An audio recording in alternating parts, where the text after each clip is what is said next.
entrepreneurs de France, chers entrepreneurs, mesdames et messieurs, je tiens d'abord à vous remercier pour l'accueil que vous m'avez réservé ici à Laurent-Garros, au lieu de performance où chaque match est une épreuve de résilience et de dépassement de soi. Il n'y a pas meilleur symbole pour illustrer l'esprit d'entreprise, fait de rigueur, d'endurance et de passion. Je félicite le mouvement des entreprises de France et me réjouis du choix de faire du Sénégal l'invité spécial de cette édition. Ce n'est pas un choix anodin. Non, pas là. Non. Il reflète le souvenir d'une histoire ancienne et la volonté partagée d'aller plus loin.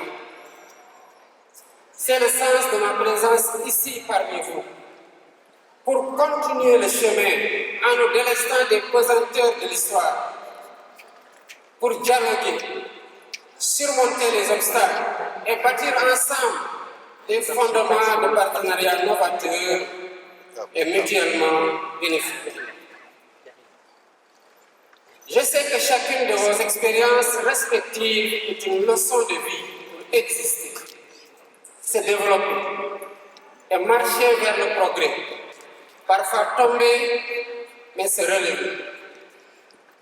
Certains parmi vous ont atteint les cimes en devenant des fleurons de l'économie mondiale. Voilà justement l'ambition que je nourris pour le secteur privé investissant au Sénégal. Le Sénégal reste un pays ouvert à tous les partenariats et s'évertue à instaurer un environnement des affaires stable, prévisible, propice à la sécurité et à la protection de l'investissement.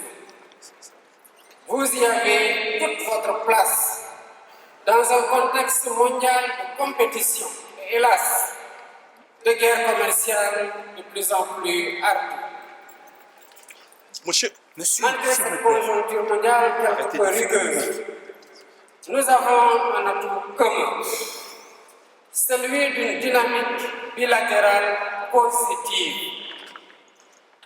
Avec le président Emmanuel Macron, nous avons convenu de donner une impulsion nouvelle à la coopération entre nos deux pays. Sans cette ambition, nous ne pourrons rien réaliser ensemble. Et cette ambition ne pourra se réaliser qu'avec le secteur privé. Parce que c'est vous qui créez la richesse et l'emploi. C'est vous qui innovez pour contribuer à relever les défis d'aujourd'hui et de demain. Voilà pourquoi le thème de nos présentes assises, jeu décisif, l'heure des choix, trouve une résonance particulière ici, à Roland-Garros, mais aussi dans le cadre de la vision Sénégal 2050. Pour le Sénégal, le jeu est déjà en cours. L'avenir se joue aujourd'hui. Et les décisions, j'allais dire les choix que nous prenons ensemble, détermineront la place que nous occuperons demain dans un monde de plus en plus compétitif. Gagner ce match suppose vision, stratégie, agilité et solidarité. Gagner ce match suppose des choix courageux. C'est dans cet esprit que nous avons défini notre vision Sénégal 2050. Un agenda national de transformation qui se décline en master plan stratégique 2024-2035 et un plan quinquennal 2025-2029.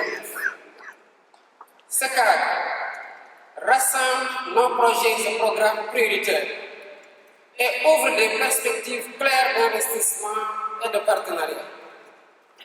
Il offre aux services privés de réelles opportunités d'investissement et de partenariat public-privé dans plusieurs secteurs. Mesdames, Messieurs, le Sénégal avance. Sa croissance est soutenue. portée par le secteur énergétique et par la mise en valeur progressive de ces ressources gazières et pétrolières. Dans le même temps, nous avons entrepris une gestion rigoureuse de nos finances publiques afin de préserver la soutenabilité de notre trajectoire et de renforcer la confiance des investisseurs. Nous veillons également à protéger le pouvoir d'achat de nos concitoyens et à maintenir un climat social apaisé, condition indispensable à l'investissement et au développement. Et conscient que la compétitivité se joue aussi dans le cadre réglementaire et fiscal, nous avons lancé la révision de 3 codes. Le code des investissements, le code des douanes et le code général des impôts. Pourquoi nous l'avons fait? L'objectif est clair, c'est d'alléger la fiscalité, simplifier davantage les procédures, renforcer la prévisibilité et améliorer significativement le climat des affaires. Mesdames, Messieurs, le nouveau Code des investissements proposera des incitations ciblées pour les secteurs stratégiques, tandis que la réforme du Code général des impôts visera à rendre notre système plus lisible, plus compétitif et mieux adapté aux réalités de l'entreprise. Pour le Code des douanes, il s'agit pour nous de moderniser le cadre juridique pour mieux répondre aux défis économiques et technologiques actuels sans constituer une contrainte pour les investisseurs et les entreprises. D'un autre côté, la lutte contre la corruption est également au cœur de mon agenda, afin d'instaurer la confiance dans les institutions publiques et d'encourager un comportement responsable des citoyens et des entreprises. L'objectif étant, en ce qui concerne les entreprises, d'uniformiser les règles du jeu pour une concurrence plus saine. Ces chantiers s'accompagnent de mesures concrètes. Digitalisation complète des démarches via le guichet unique de l'APEX, facilitation de l'accès à un foncier productif et sécurisation des partenariats publics-privés grâce à un cadre rénové et transparent. Dans le secteur de l'énergie, qui est un facteur clé pour l'investissement, nos capacités sont en constante hausse, avec une part importante des énergies renouvelables dans notre mix énergétique et la mise en exploitation de nos gisements pétroliers et gaziers. Dans le numérique, notre stratégie baptisée le New Deal technologique et l'installation du parc des technologies numériques à Diamniadio ouvre des marchés porteurs pour des solutions innovantes et les startups à vocation internationale. L'agro-industrie, avec ses agropôles régionaux, est au cœur de notre ambition de souveraineté alimentaire, tout en offrant bien sûr des débouchés exportateurs vers des marchés de plus en plus demandeurs dans le cadre notamment de la ZLECAf africaine. Nos infrastructures modernes, autoroutes, ports, aéroports, corridors logistiques renforcent notre intégration dans les chaînes de valeur régionales et mondiales. Mais l'un de nos plus grands atouts, et qui constitue un axe majeur autour du capital humain, c'est justement la jeunesse de notre pays. Plus de la moitié de notre population a moins de 25 ans. Cette jeunesse éduquée, connectée, créative, constitue une source de talent unique pour les entreprises. Voilà pourquoi nous investissons massivement dans la formation, dans l'innovation et l'entrepreneuriat pour transformer cet atout démographique en avantage compétitif. Mesdames et messieurs, la jeunesse, c'est assurément l'homme du match tout désigné pour gagner ce match de l'avenir. Aux entrepreneurs français, je veux dire ceci. Le Sénégal vous offre un marché en expansion, une stabilité politique reconnue, un environnement juridique en pleine modernisation et des opportunités dans les secteurs stratégiques à fort potentiel.